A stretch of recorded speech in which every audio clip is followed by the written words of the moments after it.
Olá, meu nome é Fábio Miranda e nesse screencast eu pretendo responder uma pergunta que ela é bastante frequente nos grupos de usuários Ruby, que é por onde começar a aprender Ruby on Rails. A resposta para essa pergunta pode ser tão simples quanto você visitar o rubyonrails.org, que é a documentação oficial, é o site que tem a documentação oficial do framework, né? Então nele você vai encontrar links para screencasts, você tem um link aqui justamente para o Getting Started, que é o que a gente vai navegar daqui a pouquinho para seguir as instruções de instalação do Ruby e do Rails. Você tem o link para o Agile Web Development with Rails, é um livro muito bom para quem quer aprender o framework. É assinado pelo DHH, o criador da linguagem. Ele contém, por exemplo, desenvolvimento de uma aplicação de uma loja virtual chamada Depot. E ela explora vários dos recursos que o framework possui para o desenvolvimento de aplicações web. Eu não poderia deixar de mencionar o livro Rails Tutorial Book, que é uma referência que ela era mencionada, pelo menos até o Rails 3, em todos os readmes de aplicações que eram criadas através do comando Rails New.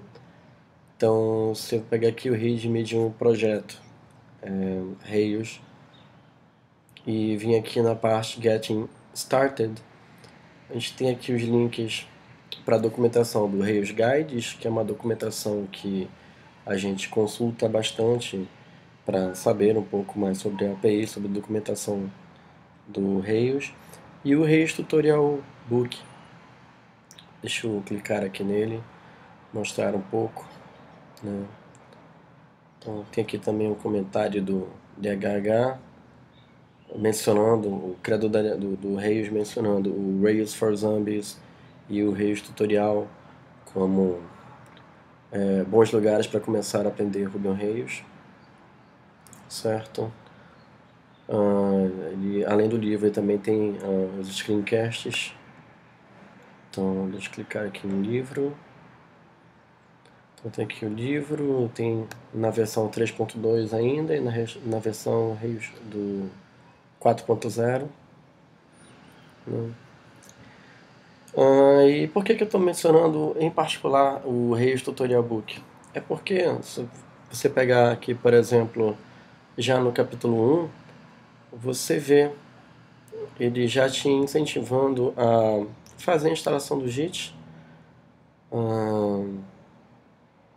Daqui, você já no primeiro capítulo, na seção 1.3, ele já te incentiva a colocar o projeto que você acabou de criar no livro, se você estiver seguindo as instruções do livro.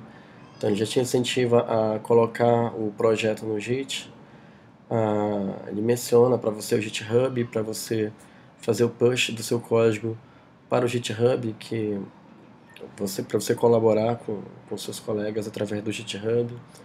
E ainda no capítulo 1 ele te incentiva a fazer o deploy da sua aplicação no Heroku. Então é um ponto de partida bem interessante porque ele te incentiva a seguir boas práticas de controle de versão, de deploy contínuo e tudo mais. Além de que, logo mais lá para frente, quando você começa a desenvolver, ele é um livro bastante focado em TDD, né, Test Driven Development. Né? Você fazer o teste antes de você fazer seu código, você não descuidar dessa parte da sua aplicação, de você ter o seu código todo testado.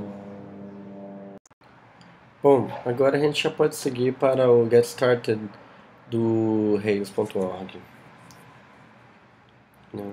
Aqui no Get Started, ele recomenda utilizar já o Ruby 2.0, né? E para instalar o Ruby, ele recomenda utilizar o RBEnv, né? Que, segundo ele argumenta aqui, é uma forma fácil de rodar múltiplas versões do Ruby em diferentes aplicações na mesma máquina.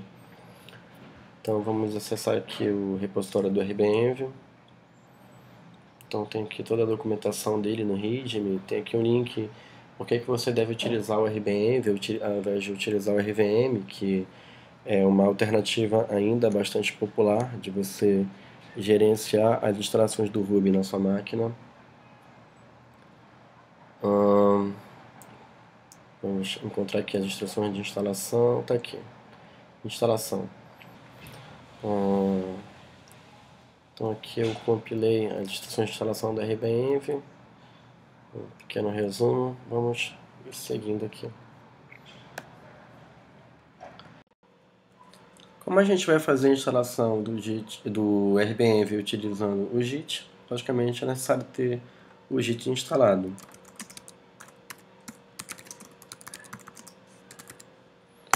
Então vamos usar o apt-get para instalar o Git.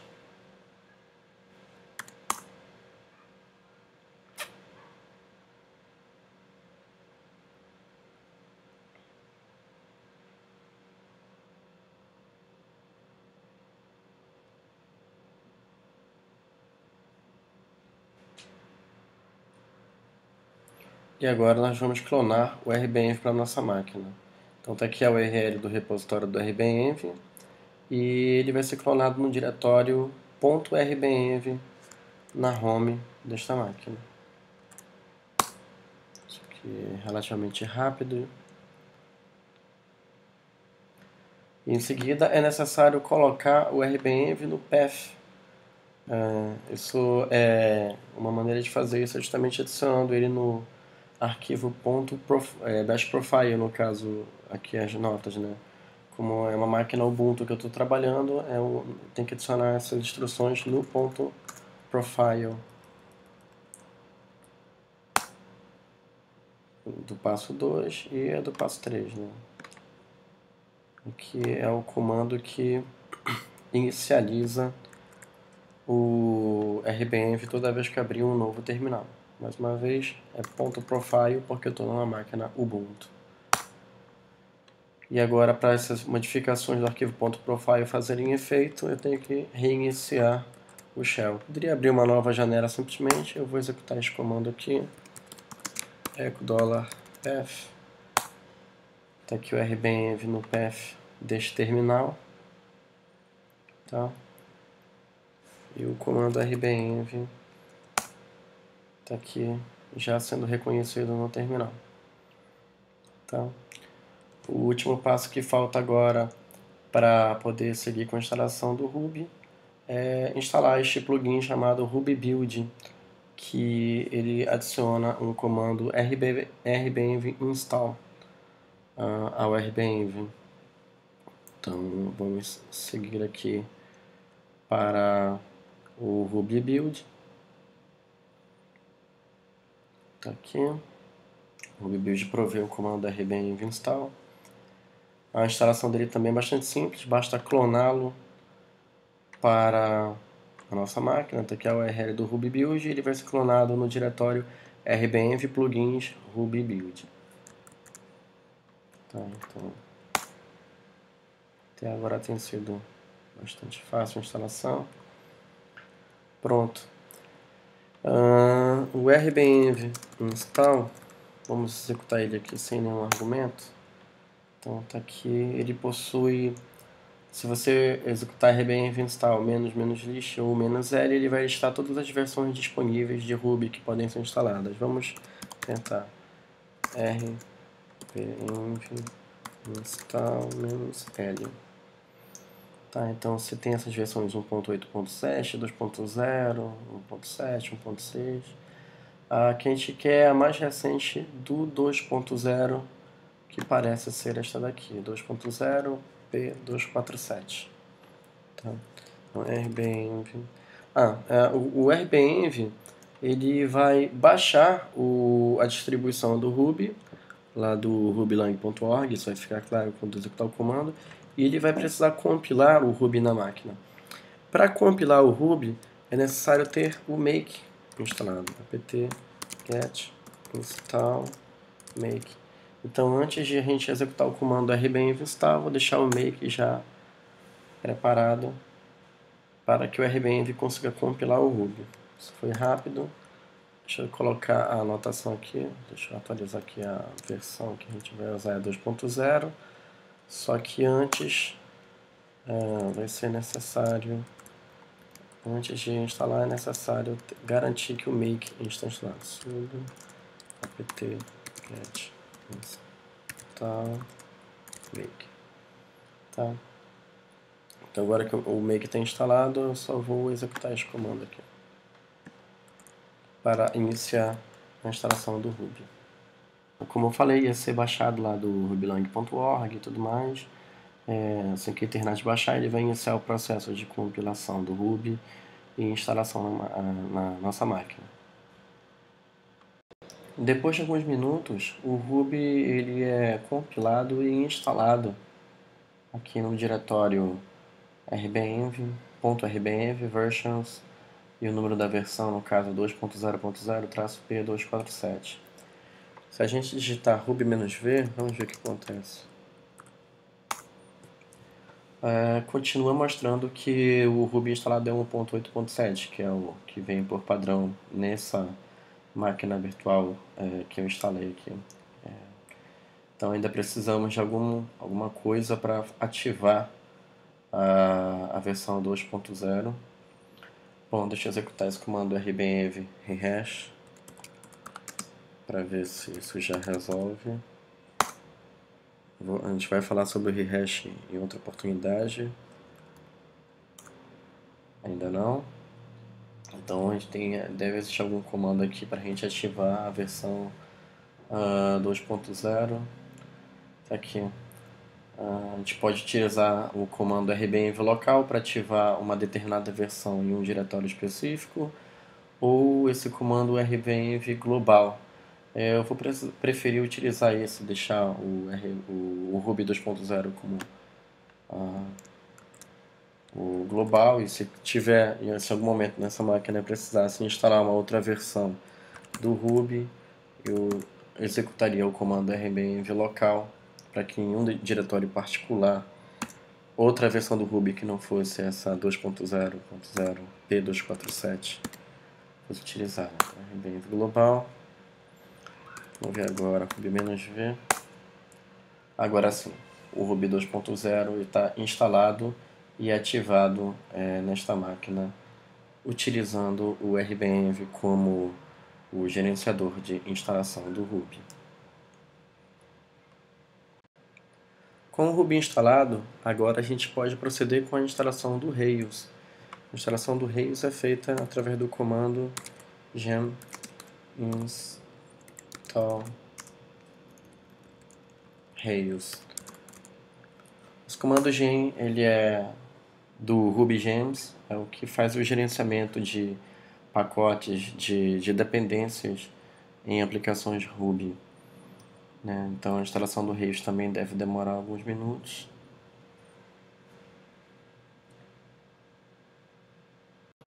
A instalação do Rails demora alguns minutos. Bom, depois de instalado, tá aqui, instalou o Rails e a documentação do Rails, mais algumas gems das quais o Rails depende e tudo mais. Agora ver se a gente já tem um comando Rails disponível aqui. Está dizendo que o Rails não está instalado novamente, não está ainda instalado atualmente. Então eu vou executar o comando rbenv rehash para que os executáveis do Rails passem a serem reconhecidos pelo terminal. Então agora sim, o rbenv rehash, quando eu faço Rails-V para mostrar a versão do Rails, já está mostrando Rails 4.0. E para ter um gostinho inicial, a gente pode criar a aplicação Rails New loja virtual. Então tá aqui, ele cria toda uma estrutura de diretórios que é comum de uma aplicação Rails. A gente vai ver isso em screencasts futuros. No final ele roda esse comando bundle install aqui, que é para instalar as gems das quais a aplicação depende.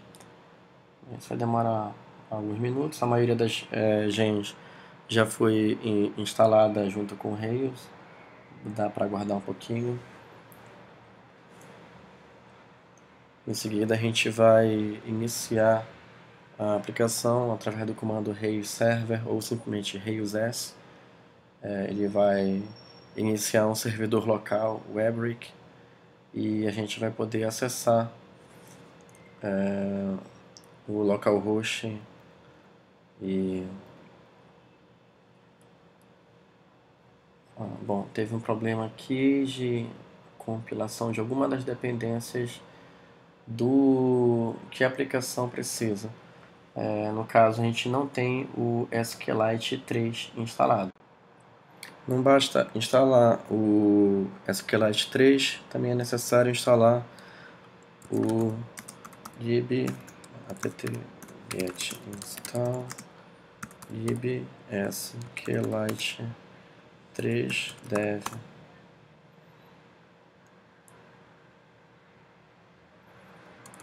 Agora, no diretório já da loja virtual, executar o comando bundle.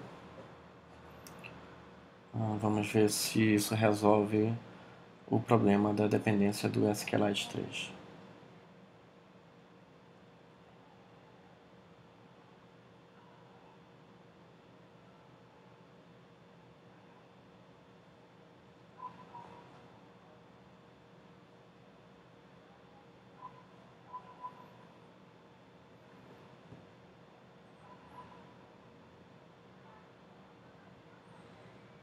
Prontinho, a aplicação Rails foi criada, as dependências dela foram configuradas.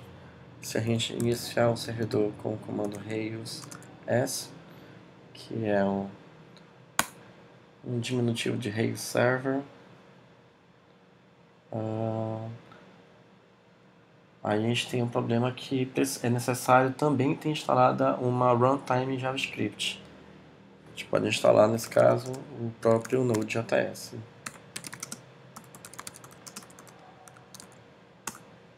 Opa, digitei errado.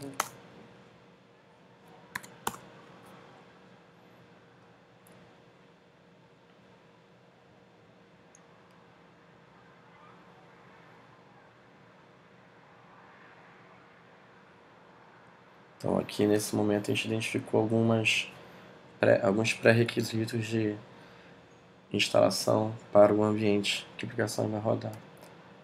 Então vamos tentar iniciar novamente. Tá aí, foi levantado o Webrick com uma aplicação Rails 4.0. A gente pode tentar acessá-la bem aqui, localhost 3000.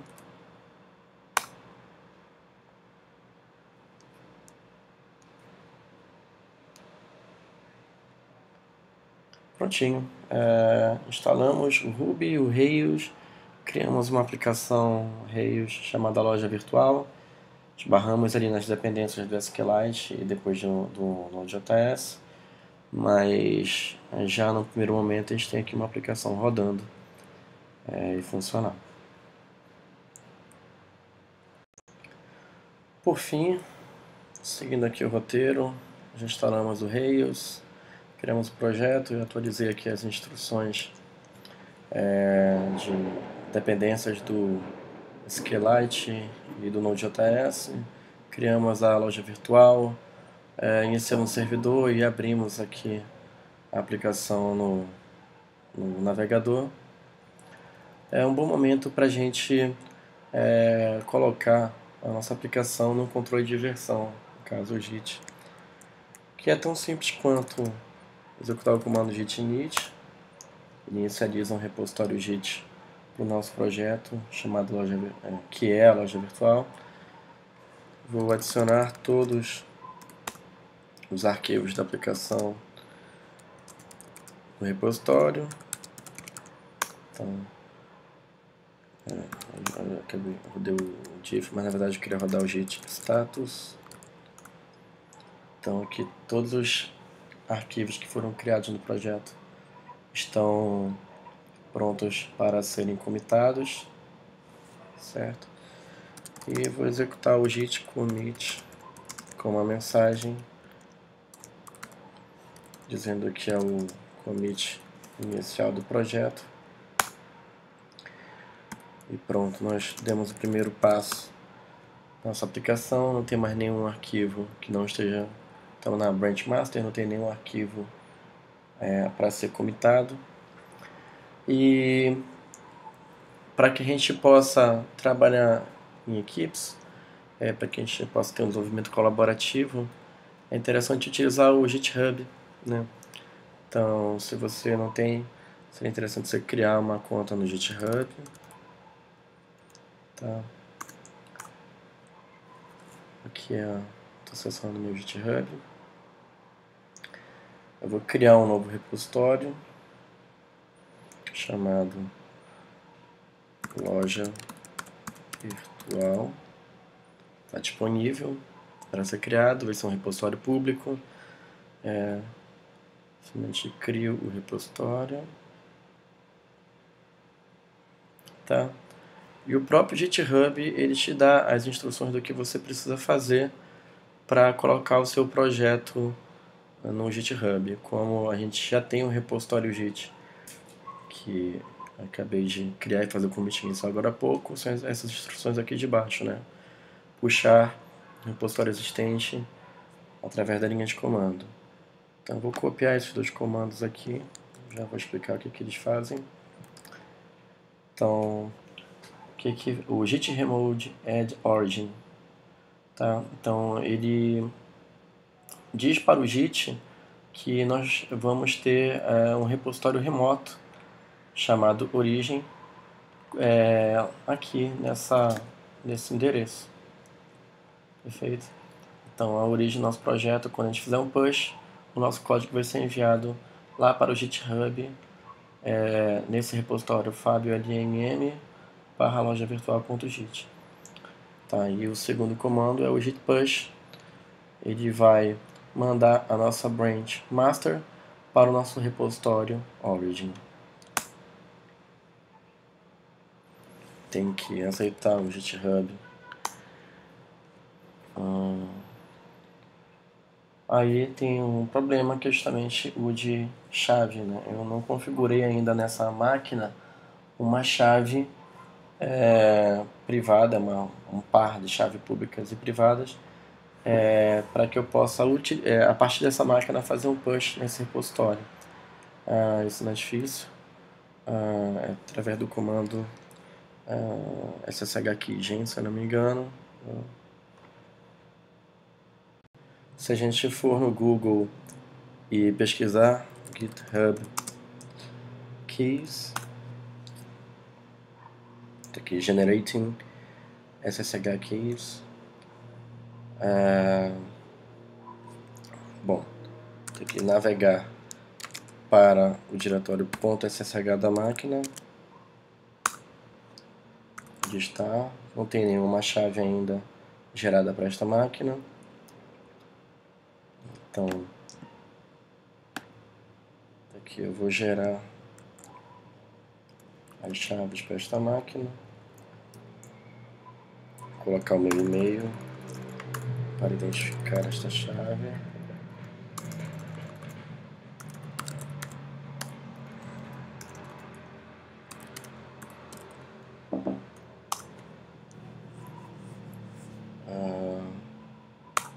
Deixar ela sem uma senha.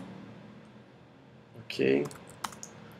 Agora nós temos aqui uma chave privada e uma chave pública. Certo? E agora basta a gente copiar o conteúdo da chave pública para o GitHub. A gente pode simplesmente também imprimir essa chave, copiar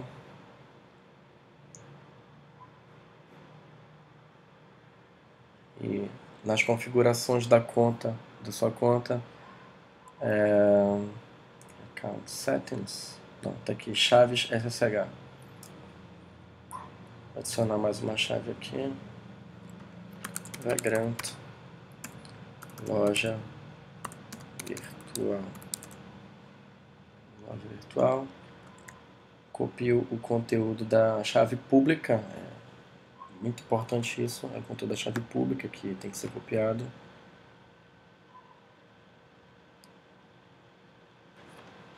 Digitar a senha para que o GitHub possa adicionar essa chave, beleza? É possível que ainda tenha mais um probleminha ao tentar fazer o push, mas vamos tentar novamente deixar que ele ocorra. Não deu não. Eventualmente seria necessário mudar as permissões do diretório .ssh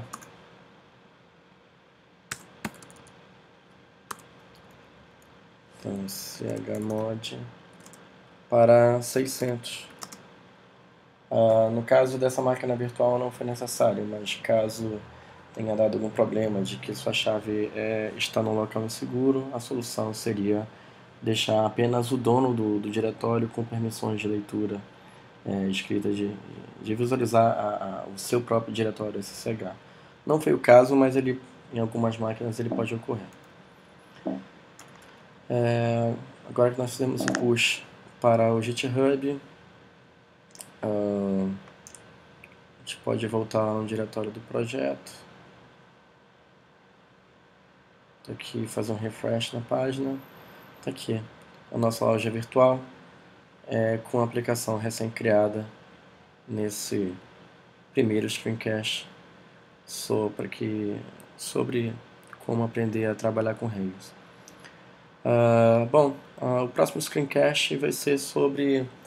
A gente ainda não vai mexer com Rails, eu vou seguir mais ou menos os passos do Rails Tutorial Book, onde já no primeiro capítulo é feito o deploy também da aplicação, né? Então, caso você queira mostrar essa aplicação à medida que você vai desenvolvendo para outras pessoas, você simplesmente já vai passar o URL da aplicação com ela deployada no AWS. Apesar do Rails Tutorial Book sugerir o uso do Heroku, eu vou preferir mostrar o deploy, a montagem de uma máquina na AWS e o deploy desta aplicação